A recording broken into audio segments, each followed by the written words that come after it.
Breaking news coming in 4 days after the horrific crash on Mumbai-Delhi highway in New that led to the death of 2 people. Another news, 2 people were burnt alive as the petrol tanker they were on board collided with a Rolls-Royce, and this was on the New Delhi-Mumbai Expressway. तो भाई ये news तो आप सभी ने कई जगह देखी ही होगी। हर एक न्यूज़ चैनल पे और हर एक सोशल मीडिया हैंडल पर इसे पोस्ट किया जा रहा है और आपने कहीं ये न्यूज़ बाहर नहीं देखी होगी और आप मेरे रेगुलर व्यूअर होंगे तो चैनल पर ही मैंने इसके 2 वीडियोस बनाकर डाले हुए हैं। ये चैनल पर तीसरा वीडियो है और इस पर सब कुछ क्लियर हो जाएगा। तो सबसे पहले मैं आपको बता दूं, इस एक्सीडेंट के डिटेल के बारे में बता दूं कि कैसे क्या हुआ था। ये एक्सीडेंट रिसेंटली हरियाणा के नूर डिस्ट्रिक्ट में दिल्ली मुंबई एक्सप्रेसवे पर रोल्स रॉयस फैंटम और टैंकर के बीच हुआ है, जिसमें अनफॉर्चुनेटली 2 पर्सन की जान चली गई और 3 लोग बुरी तरह से इंजर्ड हो गए हैं। अब इस एक्सीडेंट पर जो मैंने पहला वीडियो बनाया था उसमें मतलब नॉर्मल डिटेल दिया था कि ऐसे ऐसे एक्सीडेंट हुआ है और उस वीडियो में कुछ मिस इन्फॉर्मेशन मैंने दे दिया था। जैसे ट्रक रॉन्ग साइड में था, टैंकर रॉन्ग साइड में आ रहा था और यू टर्न लेने के लिए कुछ दूर वो रॉन्ग साइड में आया। रोल्स रॉयस अपने साइड से थी और दोनों में टक्कर हो गई। और ये चीज़ मैंने कोई अपने मन से नहीं बताई थी, ये चीज़ हर एक न्यूज़ चैनल में, ज़्यादातर न्यूज़ चैनल, बड़े बड़े न्यूज़ चैनल्स में दिखाया गया था, जिसका बाकायदा मैंने स्क्रीनशॉट भी डाला था वीडियो में, आपने देखा होगा। लेकिन फिर उसी के बाद से मैं इस न्यूज़ पर लगातार गौर कर रहा था भाई, और जो भी पोस्ट हो रहा था, जो भी न्यूज़ बाहर आ रहा था, मैं लगातार ऑब्जर्व कर रहा था कि क्या हुआ, कैसे हुआ है। तो मुझे 1-2 दिन बाद पता चला जब इसका CCTV फुटेज सामने आया कि इसमें टैंकर वाली की गलती नहीं थी और यही मेरा रीज़न था दूसरा वीडियो बनाने का। तो मैंने दूसरा वीडियो बनाकर सब कुछ क्लियर किया और जो भी चीज़ें थी मैंने कवर की। लेकिन भाई ये जो एक्सीडेंट है या जो भी हुआ है, ये सिर्फ दूसरे वीडियो तक ही सीमित नहीं है, इस पे और भी कई सारी चीज़ें सामने आई हैं उस दिन बाद से। अभी रिसेंटली 1-2 दिन पहले की बात करें तो कई सारे न्यूज़ में आया है और जो भी अलग अलग तरह की चीज़ें सामने आ रही हैं उसको मैं आज इस वीडियो में कवर करूँगा। तो भाई वीडियो के डिटेल्स के बारे में बात करने से पहले मैं आपको कुछ कॉमेंट दिखाना चाहता हूँ जो मैंने अपने वीडियोज़ के में पढ़े कमेंट में और जो अलग अलग पोस्ट के कमेंट में पढ़े। इसे देखकर भाई ये पता चलता है कि लोगों के अंदर इंसानियत ख़त्म हो रही है लगभग, ये समझ लीजिए। उनको ऐसा लगता है कि अगर आपके पास महंगी गाड़ी है और एक्सप्रेसवे पर चल रहे हैं तो आपके पास समझ लीजिए 100 का जो स्पीड लिमिट होता है एक्सप्रेसवे या हाईवे का, आपके पास अगर महंगी गाड़ी है तो आप उसे 200 चला सकते हैं, 240 चला सकते हैं, ऐसा लोगों का मानना है। और भाई इसका सबसे गंदा असर कम उम्र के लड़कों पर पड़ा है जो अभी ग्रो हो रहे हैं।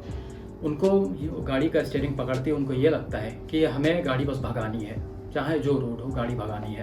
तो आप सभी से रिक्वेस्ट है कि भाई ऐसे जो खतरनाक एक्सीडेंट्स होते हैं जिसमें लोगों की जान चली जाती है तो उसको थोड़ा सा सीरियसली लीजिए। कमेंट में जाके ऐसे उल्टे सीधे चीज़ें, बच्चों वाली हरकतें मत करिए। तो अब बात करते हैं इस टॉपिक पे कि ये एक्सीडेंट कैसे हुआ और बाद में क्या क्या सीन बना। तो सबसे पहले मैं बता दूं कि इसके 2 आउटकम निकल के आए हैं। एक तो हुआ है कि टैंकर ड्राइवर की इसमें गलती थी और दूसरा बताया जा रहा है रोल्स रॉयस के ड्राइवर की गलती थी। तो सबसे पहले मैं आपको डिटेल में एक्सप्लेन करता हूँ कि टैंकर के ड्राइवर की तरफ से क्या गलती हुई और कैसे क्या चीज़ें बताई जा रही हैं। यहाँ पे आप CCTV में देख सकते हैं, टैंकर एक्सट्रीम लेफ्ट साइड में है, उसको यू टर्न लेना था। भाई पता नहीं रुके हुए थे लेफ्ट साइड में या अपनी गाड़ी की स्पीड स्लो किए हुए थे, वो क्लियर नहीं है। तो भाई उन्होंने पीछे देखा या नहीं देखा ये तो मुझे नहीं पता, उन्होंने यू टर्न के लिए गाड़ी मोड़ दी जो CCTV में क्लियर दिख रहा है और उसी समय जस्ट रोल्स रॉयस वहाँ पर पहुँच गई और दोनों के बीच टक्कर हो गई। और भाई मुझे लगता है ये घटना सिर्फ 2 या 3 सेकंड के अंदर हुआ है। शायद ड्राइवर को मुझे लगता है गाड़ी दिखी भी नहीं है, वो देखने की कोशिश किया होगा या तो काफ़ी दूर दिखी होगी उसको कि गाड़ी आ रही है, उसने सोचा होगा लाओ यू टर्न ले लेते हैं। उसकी गलती अगर होगी भी तो थोड़ी सी यहाँ होगी कि थोड़ा सा उनको वेट करना चाहिए था अगर गाड़ी दिखी होती तो। बाकी मुझे ये लगता है कि शायद उनको गाड़ी नहीं दिखी क्योंकि जिस हिसाब से रोल्स रॉयस की स्पीड बताई जा रही है भाई कब वो 200-300 मीटर क्रॉस कर लेगी पता भी नहीं चलेगा। तो यही सारा सीन बना है। तो ये सारी सीन पे बताया जा रहा है कि टैंकर के ड्राइवर की गलती है। इसके अलावा ये भी सामने आ रहा है कि टैंकर के ड्राइवर ने इंडिकेटर नहीं दिया था, ये भी मैं कई जगह पर देख चुका हूँ। तो अभी मुझे तो CCTV में कुछ क्लियर हो नहीं रहा है कि इंडिकेटर उन्होंने दिया है या नहीं दिया है। भाई टक्कर होते हुए दिख रही है गाड़ी की क्योंकि काफ़ी दूर से CCTV फुटेज। तो ये थी भाई एक साइड की बात। अब हम बात करते हैं दूसरे साइड की जिस पर मेनली सारी गलती दी जा रही है। यहाँ पे बताया जा रहा है कि रोल्स रॉयस की जो स्पीड है वो करीब 230 से 240 किलोमीटर पर आवर के आसपास थी। रिसेंट वीडियो में मैंने आपको एक छोटा सा फुटेज दिखाया था, वहाँ पे शायद NDTV के रिपोर्टर थे, उन्होंने लाइव वहाँ के लोगों से पूछा था। यहाँ पे लास्ट स्पीड 240 रिकॉर्डेड बताई जा रही है, 230 से 240। और इसका आप ये दोनों साइड का वीडियो देख लीजिए पहले। ये इस लेन से आ रही थी, अपने ट्रक वहाँ रुकी, वहाँ से यू टर्न के लिए वेट कर रही थी और उसने देखा पीछे तक खाली था रोड, कोई नहीं आ रहा था, लेकिन उसकी स्पीड इतनी ज़्यादा थी, वहाँ हमारे शायद कंट्रोल रूम में 230 रिकॉर्ड किया गया, 230 के लिए, और उसने आके सीधा यहाँ टक्कर मारा। छोटी सी कार इतने बड़े टैंकर को आप देखो 30 मीटर तक यहाँ घसीट के यहाँ तक लाई। अच्छा, देखिए तेज रफ्तार से उन्होंने गाड़ी जो इनका स्टंट होता है संडे और मंडे और तेजी से, और जो घटना घटी संडे मंडे को ऐसा होता है? संडे मंडे को होता है, हम लोग संडे को स्पेशली संडे को पेट्रोलिंग जब हम लोग करते हैं तो ऑलरेडी इन्हीं लोग को देखते हैं और ये इतना तेज चलते हैं कि और लोग की जान खतरे में डालते हैं। और जाहिर सी बात है जो एक्सीडेंट हुआ, जो 2 व्यक्ति हमारे एम्प्लॉय कर्मचारी डेथ कर गए, बहुत दुख की बात है और रिपोर्ट में भी नेगेटिव दिखाया गया उसको जी। तो वो मुझे बहुत पछतावा, क्योंकि एक गरीब कर्मचारी है हम ही लोग की तरह, और नेगेटिव अगर दिखाया जाए तो उनको क्या मिलेगा आप बताइए।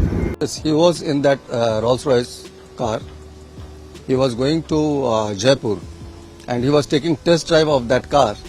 His driver Tasbir was driving that car and there were 3 occupants in that car on 22nd August 2023. He is not well. He has hip injury also and he is unable to walk properly. So in that condition it is very difficult for him to drive the car. No, it was not over 200. It was around 100 and 120 km per hour, which was the prescribed limit of speed there. Not in a high speed. In fact, that car was for test drive. Mr. Vikas Malu has taken that car, and driver was driving. He was expert in driving luxury car. So prior to purchase of that car, any luxury car, Mr. Vikas Malu take test drive. So that car was driven by one driver named Tasbir and Vikas Malu was sitting there watching the performance. तो भाई आपने दोनों तरफ के videos देख लिए होंगे। एक तरफ वहाँ पे एक्सीडेंट स्पॉट पे एक आदमी बोल रहा है कि भाई जब गरीब का एक्सीडेंट होता है और कोई ऐसी गाड़ी से होता है तो हमेशा गरीब की गलती दी जाती है, जो कि कहीं ना कहीं काफ़ी हद तक सही है। बाकी इन्होंने ये भी बताया कि ये सारी गाड़ियाँ जो हैं वो हमेशा ही राइड पे निकलती हैं, संडे मंडे जो भी राइड होता है इन लोगों का, और अक्सर ही हद से ज़्यादा तेज़ रफ्तार में ड्राइव करते हैं। लेकिन फिर भी जब कोई एक्सीडेंट हो जाता है, कोई दुर्घटना हो जाता है और उसमें किसी की जान चली जाती है तो गलती सामने वालों पर थोप दी जाती है, अगर वो गरीब है तो। पहले वीडियो से तो आपको समझ में आ गया होगा। अब ये दूसरा जो वीडियो है ये है रोल्स रॉयस के ओनर जो हैं, ओनर हैं या क्या है मुझे ये नहीं पता, काफ़ी नाम इनका सामने आ रहा है, काफ़ी बड़े बिजनेसमैन हैं, कुबेर ग्रुप के ओनर हैं, कुबेर ग्रुप के चेयरमैन हैं सॉरी। तो ये उस समय गाड़ी में मौजूद थे और ये भाई साहब उनके एडवोकेट हैं। इन्होंने बताया कि गाड़ी जो है टेस्ट ड्राइव के लिए निकली थी। टेस्ट ड्राइव के लिए तब गाड़ी निकलती है जब परचेज़ किया जाता है, परचेज़ किया जाने वाला होता है। अब ये नई गाड़ी कर रहे थे परचेज़ या प्री ओन्ड थी वो भी मुझे नहीं पता। इन्होंने बताया, एडवोकेट साहब ने बताया कि जो बिजनेसमैन है उनके ड्राइवर इसे ड्राइव कर रहे थे और वो जस्ट बगल में बैठ के गाड़ी का परफॉर्मेंस देख रहे थे कि एक तरह से कह सकते हैं गाड़ी का परफॉर्मेंस टेस्ट हो रहा था यहाँ पे। इन्होंने साफ साफ बताया कि बिजनेसमैन बगल में बैठे थे और ड्राइवर, यहाँ पे मुझसे इस चीज़ से मतलब नहीं है कि कौन ड्राइव कर रहा था कौन ड्राइव नहीं कर रहा था। लेकिन इसके बाद जो इन्होंने बोला भाई वो चौंकाने वाली चीज़ है। इन्होंने बोला गाड़ी 100 से 120 के रफ्तार में थी। आप समझ सकते हैं, आप सीसीटीवी फुटेज में देख सकते हैं, जो इनका कॉन्वॉय है 15 से 20 गाड़ियों का लेके निकले थे ये जयपुर के लिए, तो जो इनका कॉन्वॉय है वो काफ़ी पीछे रह गया है। नॉर्मली इस एक्सप्रेसवे की जो स्पीड लिमिट है वो 120 के अराउंड है, लेकिन ये रोल्स रॉयस कितनी आगे चली गई है कॉन्वॉय से आप देख सकते हैं। ऐसा है नहीं कोई मारुति 800 चल रही है पीछे जो 60, 70 या 80 की रफ्तार में चल रही होगी। भाई फॉर्च्यूनर्स हैं इसमें और बेंटले है, कई सारी महंगी महंगी गाड़ियाँ हैं जो 100 से ऊपर ही रही होंगी। उनसे ये रोल्स रॉयस कितनी आगे है, तो ये क्या पॉसिबल है कि ये भी 100-120 की रफ्तार में रही हो? ऐसा हो नहीं सकता भाई। दूसरी चीज़, जब साफ साफ बताया गया है लास्ट रिकॉर्डेड स्पीड इसकी 230-240, तो फिर कैसे आप बोल सकते हैं कि 100-120 की स्पीड में थी? और बाई चांस मान लीजिए 100-120 की स्पीड में गाड़ी रही होती तो ड्राइवर अगर इमरजेंसी ब्रेक अप्लाई करता तो टक्कर होता ही नहीं, और मान लो टक्कर हो भी जाता तो इतना भयानक ना होता। तो ये चीज़ें बिल्कुल गलत हैं भाई, जो भी ये बोल रहे हैं। तो भाई ये तो थी एक्सीडेंट की चीज़ें कि कहाँ से क्या चीज़ें सामने आई हैं और कौन क्या क्या बोल रहा है। तो मुझे जो पर्सनली सबसे बुरा ये लगा कि स्टार्टिंग से लेके एंड तक पुलिस वालों ने इस केस में सारी बातें छुपाई हैं। आप देख सकते हैं वीडियो में, ये आज तक का वीडियो है, इसमें कैसे पुलिस वाले नंबर प्लेट को हाइड कर रहे हैं और मोड़े हुए हैं कि नंबर ना दिख जाए। दूसरी चीज़ आपने देखा होगा, जो मैंने पहले वीडियो में जो डिटेल बताया था कि रॉन्ग साइड में गाड़ी थी, वो क्या मीडिया वालों ने अपने मन से नहीं छापा था कि गाड़ी रॉन्ग साइड में थी, बल्कि पुलिस वालों ने उनसे बताया था, बिना कोई इन्वेस्टिगेशन किए, बिना कुछ जांच पड़ताल किए उन्होंने बता दिया कि टैंकर रॉन्ग साइड में थी। ये कौन सी बात है भाई? आप जब तक कोई इन्वेस्टिगेशन नहीं करेंगे, जब तक कोई चीज़ें सामने नहीं आएगी, तब तक कैसे बयान दे सकते हैं कि टैंकर रॉन्ग साइड में था? पूरी गलती उसकी निकाल दी गई। तो स्टार्टिंग में 1-2 दिन तो काफ़ी बुरा भला बोला गया लोगों द्वारा टैंकर वाले को। The Rolls-Royce, remember, was doing around 230 kilometers per hour. The tanker driver and cleaner are now dead. The police claim that it was the tanker that was on the wrong side. The CCTV footage that NDTV has accessed clearly contradicts the police's version. दूसरी 1-2 चीज़ें और छुपाई गई, जैसे गाड़ी में कौन कौन बैठा था, कौन ओनर थे गाड़ी के, कुछ नहीं बताया गया भाई। क्या चाहते तो गाड़ी के अंदर से पेपर निकाल के ये बता नहीं सकते? तुरंत आग तो लगा नहीं था गाड़ी में, कुछ टाइम लगा था। आप देख रहे होंगे कि कैसे जो पीछे वाले कॉन्वॉय वाले थे वो निकाल रहे हैं गाड़ी में, तब तक गाड़ी सेफ थी। तो क्या पुलिस तब तक पहुंच के पेपर निकाल नहीं सकती थी या बाद में बता नहीं सकती थी? इतने दिन बाद खुलासा हुआ कि अंदर कौन बैठा था या गाड़ी का ओनर कौन था, वो भी इतना ज़्यादा दबाव में और न्यूज़ में चीज़ें वायरल होने के बाद। अब चलिए, एक्सीडेंट हुआ, गाड़ियाँ बुरी तरह से डैमेज हुई, टैंकर का फ्रंट एक्सल निकल गया और वो काफ़ी दूर तक जाके गिरी। भाई लोगों के जो पीछे गाड़ियाँ थी, कॉन्वॉय थी, वो 2-4 सेकंड या 5 सेकंड के अंदर पहुँच गई थी।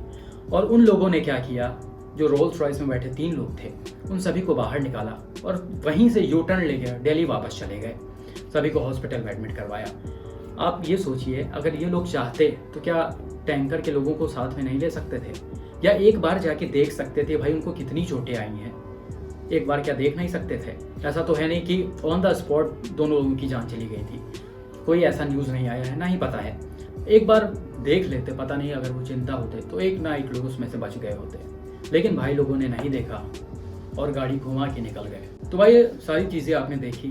एट द एंड मेरा ये कहना है कि जब भी कोई ऐसा खतरनाक एक्सीडेंट होता है जिसमें लोगों की जान जाती है, तो इसमें जिसकी भी गलती होती है उसको सज़ा मिलनी चाहिए। जैसे आपने रिसेंट में देखा होगा, साइरस मिस्त्री के केस में हुआ था, जबकि वो उनके फ्रेंड्स की जान गई थी, मतलब एक तरह से कह सकते हैं उनके घर वाले या रिलेटिव जो भी थे वो उनके पास के थे, तब भी उन पर केस दर्ज हुआ। अनाहिता पंडोले जो थी ड्राइवर, वो ओवर स्पीडिंग कर रही थी, उनके गलती से गाड़ी लड़ी, साइरस मिस्त्री जी की जान गई, लेकिन फिर भी उन पर केस दर्ज किया गया। वो एग्जाम्पल सेट होता है कि आदमी चाहे अमीर हो या गरीब हो, अगर गलती करेगा तो उसको सज़ा मिलनी है। ऐसा ही एग्जाम्पल हर जगह होना चाहिए भाई, इस केस में भी होना चाहिए। ऐसा नहीं है जब किसी सीरियस एक्सीडेंट में किसी पर्सन की जान जाती है तो वह गरीब या अमीर नहीं वहाँ पे देखा जाता है, वो किसी इंसान की जान गई है। आप यहाँ पर गरीबी और अमीरी नहीं देख सकते हैं, वहाँ पर जो भी गलत होगा उसे सज़ा मिलनी चाहिए।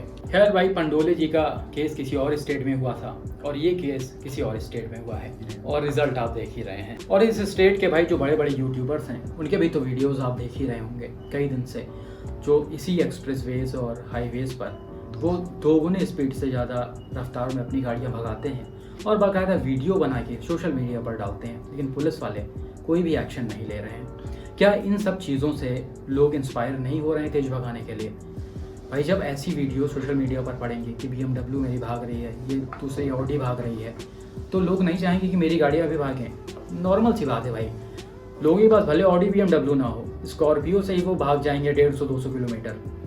तो ये सारी चीज़ें जब तक चलती रहेंगी तब तक सुधरने वाली चीज़ें नहीं हैं। मेरी रिक्वेस्ट है भाई हर स्टेट के पुलिस वालों से कि ओवर स्पीडिंग को सीरियसली लें। यहाँ पे जब बताया जाता है, काफ़ी लोगों द्वारा बताया गया है कि ये सारी गाड़ियाँ हमेशा ही संडे मंडे राइड पे निकलती हैं, हमेशा तेज़ रफ्तार में निकलती हैं।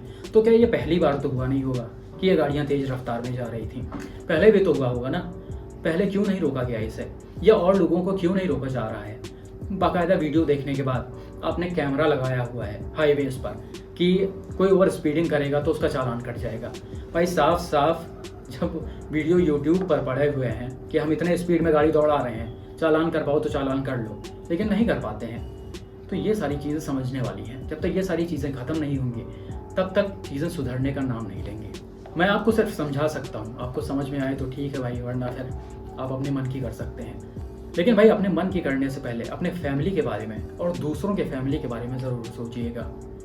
आपके एक गलती से बहुत कुछ तबाह हो सकता है। तो मेरी आपसे रिक्वेस्ट है भाई, जितना हो सके ओवर स्पीडिंग को अवॉइड करें। बाकी धन्यवाद भाई, मिलते हैं अगले वीडियो में।